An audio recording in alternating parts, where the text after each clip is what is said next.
नमस्कार, मैं हूं शशांक। आप देख रहे हैं H24। आज के मुख्य समाचार इस प्रकार है। युवाओं के लिए क्या आपने योजना बनाई है, किस प्रकार से काम करेंगे अगर जनता चुनती है? अगर मैं इस क्षेत्र में अगर जनता मुझे चुनकर लाती है तो जो पढ़े लिखे मेरे भाई बहन हैं उनके लिए मैं चाहती हूँ कि जहाँ कहीं मुझे अच्छी जगह दिखेगी वहाँ एक फैक्ट्री का उद्घाटन करूँगी, कोई उद्योग स्टार्ट कराऊंगी जिसमें कि मेरे भाई बहनों को दूर ना जाना पड़ेगा, आसपास के क्षेत्र में वो कहीं जॉब कर सकें। आपके सामने कई बड़े प्रतिष्ठित नेता हैं, बड़े प्रत्याशी हैं। बिल्कुल बिल्कुल। कैसी है ये फाइट आपके लिए? देखिए, ये फाइट तो मेरे लिए बहुत कशमकश वाली रही है क्योंकि मेरे पिताजी को भी बहुत सारी धमकियां आई हैं, जबकि वो तो इस चुनाव से उनका कोई लेना देना नहीं है क्योंकि राजनीतिक क्षेत्र को मैं अपने से चुनती हूँ। मेरे घर वालों का कोई हस्तक्षेप नहीं है इस चुनाव में। मेरे पापा जी जबकि प्राइवेट टेंडर में जॉब करते हैं, लेकिन जब वो गाड़ियों पे ड्यूटी पे जाते हैं तो उनको बराबर कॉल आ रहे थे लोगों के कि आप अपनी बेटी को बोलो फॉर्म निकाल ले, नहीं तो आपके लिए अच्छा नहीं होगा ये। तो मैंने उनको लास्ट टाइम बोला कि राजनीतिक क्षेत्र है और सभी का अधिकार है। आप क्यों राजनीति में आना चाहती हैं? युवा हैं और भी कुछ चुन सकती थी, पढ़ी लिखी हैं। क्योंकि देखो, मैं नौकरी कर कर सिर्फ अपना घर चला सकती हूँ, लेकिन तमाम सारे जो मेरे भाई बहन हैं जिनके अधिकार छिन रहे हैं उनको मैं दिला नहीं सकती थी नौकरी करके। सिर्फ राजनीति एक वो ऐसा हथियार है जो बाबा साहब ने कहा था कि सिर्फ सत्ता ही एक ऐसा हथियार है जो तमाम सारे दरवाजों को खोलता है। इसलिए मैं अपने घर से नहीं, मैं तमाम सारे मेरे भाई बहन हैं उन लोगों के लिए ये सब रास्ता चुनी हूँ, क्योंकि आज भी मेरे बुजुर्गों को देखा जाए तो उनके बराबरी से बैठने की हिम्मत नहीं करते हैं। मैं चाहती हूँ कि उनको भी वो सम्मान मिले, उनको भी वो मान मिले जो मैं चाहती हूँ। 70 साल हो गए आज़ादी को, आप बात ऐसी कर रहे हैं कि आज भी लोग बराबरी पर नहीं बैठ पाते हैं। बिल्कुल नहीं बैठ पाते हैं, क्योंकि अगर मैंने इसी क्षेत्र में देखा, अभी 4 साल पहले लॉकडाउन था, मैं दिल्ली की एक संस्था से जुड़ी हुई हूँ जो कि दलित महिला फाउंडेशन करके है, और मैंने महिलाओं को और तमाम सारे बुजुर्गों को राशन दिलवाया। एक एक गाँव मतलब एक घर में 3-3 हज़ार का राशन भरा मैंने। आज वही लोग पहले तो मुझे वोट देने के लिए तैयार थे, लेकिन आज दबाव में आकर वही लोग कहते हैं कि नहीं, अगर हमने अवनीश भार्गव जी को वोट नहीं दिया तो वो हमारी टपरियाँ तोड़वा देंगे। तो इतने बड़े बड़े जो चीज़ें हैं इस तरीके से नहीं बोलना चाहिए। देखिए, मेहनत मैं भी कर रही हूँ, मेहनत वो भी कर रहे हैं, और ख़ास तौर पे मेरा एक सबसे बड़ा अहम मुद्दा ये है कि अब ये महिला सीट है, जिला पंचायत आरक्षित जो सीट है महिलाओं की, जो महिला सीट है, वहाँ पर जब महिलाएं चुनाव लड़ रही हैं तो प्रचार या रैलियाँ सिर्फ जेंट्स क्यों कर रहे हैं? भाई महिलाएं करें ना, इनकी महिलाओं की बस की नहीं है क्या खुद से आगे आने की? हैं, महिलाएं आगे आए ना भाई। मैं भी तो एक दलित की बेटी हूँ ना, मेरे साथ तो मेरे दलितों को डराया जा रहा है तो वो मेरे पीछे प्रचार करने भी नहीं आ रहे हैं, और तब भी मैं अकेले खड़ी हूँ। कोई नहीं होने के बावजूद भी मैं अकेले खड़ी हूँ। जनता अगर चुनती तो सबसे पहला काम आपका क्या होगा? सबसे पहले मैं महिलाओं को स्ट्रॉन्ग करूंगी, क्योंकि अगर महिलाएं स्ट्रॉन्ग हो गई दलित कम्युनिटी की या मुस्लिम कम्युनिटी की, तो बहुत कुछ कर सकती है इस देश में, क्योंकि सबसे ज्यादा पीछे महिलाओं को ही रखा जाता है। आज ये लोग महिलाओं के नाम पे चुनाव तो लड़ेंगे। लगातार प्रचार प्रसार आपका जारी है, लगातार आपका प्रचार प्रसार जारी है यहाँ पर। किस प्रकार से जनता का रुझान मिल रहा है आपको? देखिए, जनता का रुझान मुझे बहुत अच्छा मिल रहा है। अभी मेरे जितने भी भाई बहन हैं, मेरी कम्युनिटी से जितने भी लोग बिलोंग करते हैं या जो भी लोग परेशान हैं तमाम सारे नेताओं से, क्योंकि वो वोट लेने के लिए आ जाते हैं फिर चले जाते हैं, बस ये कि डरा कर उनसे वोट लिए जा रहे हैं, ज़बरदस्ती उनकी जेब में पैसे डाल दिए जाते हैं, ज़बरदस्ती उनको एक क्वार्टर थमा दिया जाता है। ऐसी तमाम सारी जो चीज़ें हैं उनको लेकर लोगों को परेशान किया जा रहा है, इसलिए लोग बहुत सारी चीज़ों में आ जाते हैं दबाव में। तो आप केवल दलितों के नेता के रूप में सामने आएंगे कि आम जनता के? सर्व समाज के जो लोग हैं, जो कि पढ़े लिखे लोग हैं, मैं खास तौर पे यूथ वर्ग के लिए सामने आई हूँ, क्योंकि यूथ वर्ग तो सभी कम्युनिटी के परेशान है। दलित तो बुजुर्ग कम्युनिटी से ही परेशान है, लेकिन अभी यूथ तो सभी कम्युनिटी के परेशान है, क्योंकि यूथ को तो रोजगार ही नहीं मिल रहा है। क्या करेंगे इस परिस्थितियों में हम लोग? ये थी हम क्या प्रमुख मुद्दों को लेकर चुनाव जिला पंचायत में भारतीय जनता पार्टी द्वारा जो है भाभी जी को टिकट दिया है, अधिकृत उम्मीदवार हैं। जिला पंचायत के जो भारतीय जनता पार्टी ने जो हमारी भारतीय केंद्र सरकार जो काम कर रही है हाई लेवल पे, और नीचे मोहम्मद शिवराज जो काम कर रहे हैं उसको ग्रामीण के कुछ क्षेत्र, ग्रामीण क्षेत्र ऐसे हैं जहाँ पे लोगों को सुविधाएं नहीं मिल पाती, जैसे कि कई जगह ऐसे अधूरे काम पड़े हुए, अधूरे रोड, सड़कें खराब हैं जो मेंटेन नहीं हो पानी, नलकूप खराब हैं, लोग पानी के लिए परेशान हो रहे हैं। रोडिया गाँव में कल देखा मैंने, बड़ी बुरी स्थिति है पानी की। ऐसी स्थितियों को हम लोग सबसे पहली प्राथमिकता में लोगों की जो समस्या है, महिलाओं की जो ज़्यादा सबसे बड़ी समस्या है, जो कुछ शौचालय रह गए हैं, केंद्र सरकार जो स्वच्छ भारत अभियान का जो चल रहा है उसमें हम सबसे प्रायोरिटी से काम करवाएंगे। ये हमारा सबसे पहला मुद्दा रहेगा, हमें जनता अगर स्वीकार करती है। ठीक। मैं ग्राम कलारा का पूर्व सरपंच हूँ।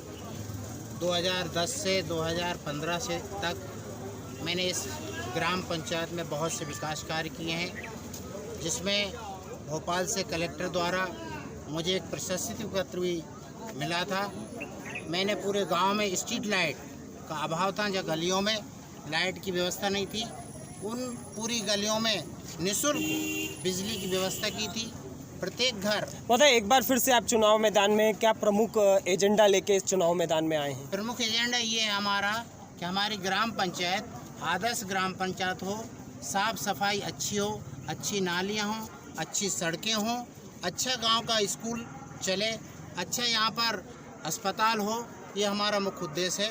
यहाँ पर के छात्र छात्राओं की अच्छे से पढ़ाई हो, जो शहर जाते हैं उनके लिए अच्छी व्यवस्था यहाँ पर कॉलेज की हो, ये हमारा प्रयास हो। तूफान सिंह ठाकुर, जिला पंचायत प्रत्याशी अनुज, वार्ड क्रमांक 10। क्या प्रमुख मुद्दों को लेकर चुनावी मैदान में है? एक बार शिक्षा, स्वास्थ्य और बेरोजगारी। किस प्रकार से काम करने वाले हैं अगर जनता चुनती है तो? जनता अगर इस अवसर पर विजय श्री की अगर प्राप्ति देती है, विजय श्री का आशीर्वाद देती है, तो मेरी पहली प्राथमिकता रहेगी सबसे पहला बेरोजगारी, दूसरा ये कैसे दूर करेंगे बेरोजगारी? बेरोजगारी के लिए छोटे छोटे उद्योगों का उद्यान किया जाएगा, जगह जगह छोटे छोटे उद्योग स्थापित किए जाएंगे। तीसरा मेरा प्रयास रहेगा शिक्षा में जहाँ भी छोटी छोटी कमियां रह रही हैं, वैसे हमारे प्रधानमंत्री नरेंद्र मोदी जी सारी योजनाओं को धरातल पर उतारने की कोशिश कर रहे हैं, बशर्ते हमें भी उनका थोड़ा साथ देना पड़ेगा। ये मेरी कोशिश रहेगी कि मैं उनकी सारी जो भी योजनाएं रहें उनको धरातल पर उतारने की भरसक कोशिश करूँगा। महेंद्र परमार के रूप में पार्षद का प्रत्याशी है, वो हमारे कार्यकर्ताओं को कभी निराश नहीं करेगा। हर कार्यकर्ता का सम्मान रखा जाएगा और हर कार्यकर्ताओं की सुनवाई की जाएगी। मैं इस घड़ी में सभी साथियों से यही आग्रह करता हूं कि ये चुनाव बहुत महत्वपूर्ण होने वाला है। नगर निगम भोपाल, मुझे लग रहा है अपनी ताकत में किसी में कम नहीं होता है। विधायक, सांसद और नगर निगम का महापौर सबसे ऊपर ही माना जाता है, क्योंकि पूरे भोपाल का एक महापौर बन रहा है। निश्चित तौर पर अगर विभा पटेल जी महापौर बनती है तो मुझे नहीं लग रहा कि हमारे कोई भी कार्यकर्ता या साथी का कोई काम रुकने वाला है। और यदि आपका सबका आशीर्वाद मुझे भी मिले पार्षद के रूप में, तो मैं आपको ये माता जी के परिसर में फिर विश्वास दिलाता हूँ। हालांकि विश्वास दिलाने की जरूरत इसलिए नहीं, मैं करके दिखा चुका हूँ पहले भी, लेकिन फिर माता जी के परिसर में मैं आपको सब आश्वासन देता हूँ। हमारे जितना भी हुआ है, बुआएं बैठी हुई, हमारे भाई बहन सब बैठे हुए, कि मैं अपने एक भी कार्यकर्ता को निराश नहीं करूंगा। एक भी कार्यकर्ता का जो भी काम रहेगा, चाहे वो आधी रात को, कभी भी निराशा में कार्यकर्ता को नहीं दूंगा। हाई सेकेंडरी स्कूल, कॉलेज होना, नाली निर्माण, ये सब कौन से ऐसे काम थे अधूरे रह गए कि एक बार फिर से दावेदारी एक ही काम रह गया, हाई सेकेंडरी स्कूल। तो आपने पूरे काम करवा दिए, सीसी रोड, ये सब सभी काम आपने कराए। प्रमुख रूप से कौन से ऐसे काम कराए हैं जनता को मीडिया के माध्यम से बताना चाहेंगे? 12-14 तो मैंने कंक्रीट करवा दी, 200 फीट, 200 मीटर, और बाकी के 190 कुटीर पीएम हाउस पहले दे दें और 155 अभी दे दें, और सबके शौचालय बनवा दें। और शिक्षा को लेके किस प्रकार से आप अग्रसर हुए हैं? आपने शिक्षा में पहले हाई सेकेंडरी स्कूल नहीं था, हाई स्कूल, तो हाई स्कूल 10वीं तक करवा दिया मैंने। अब हायर सेकेंडरी की तैयारी है आपकी कि हायर सेकेंडरी हमारा सेकेंडरी स्कूल हो गया तो समझ लो पूरा काम हो गया आपका। और फिर किस प्रकार से महिलाओं के लिए रोजगार की व्यवस्था, महिलाओं के लिए साक्षरता की व्यवस्था? वो चल रहा है उनका, तो ये टंकी मंकी जो है उसमें उन्हें। और क्या प्रमुख एजेंडा रहेगा आपका अगर जनता आपको चुनती है तो? सबसे पहली तो सबसे पहले है हाई सेकेंडरी स्कूल, कैसो के 10 किलोमीटर पे जे कोई भी लड़की लड़का जाता ही नहीं है। ये गाँव सरपंच साहब, साफ सफाई की स्थिति हमारे ग्रामीण क्षेत्र में थोड़ी सी स्थिति खराब है, इसको लेके तो क्या? नहीं, अभी होने लगी साफ सफाई, सब सीपर मीपर सब लगा दे, गाड़ी भी आ गई, बिल्कुल साफ सफाई हो रही। तो चुनाव आ गए इसलिए साफ सफाई हो गई कि आप नियमित रूप से रहेगी? नहीं, पहले से ही हो रही है। जनता एक बार फिर से चुनती है तो क्या इस प्रकार की सफाई रेगुलर होती रहेगी? बिल्कुल रेगुलर साफ सफाई सीपर चलते ही रहेंगे और खुद भी करवाएंगे आगे।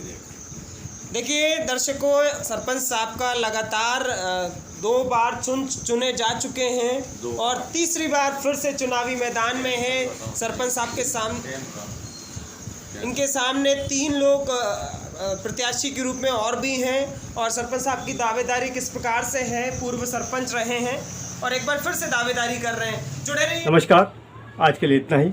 हम मिलेंगे कल फिर एक बड़ी खबर को लेकर।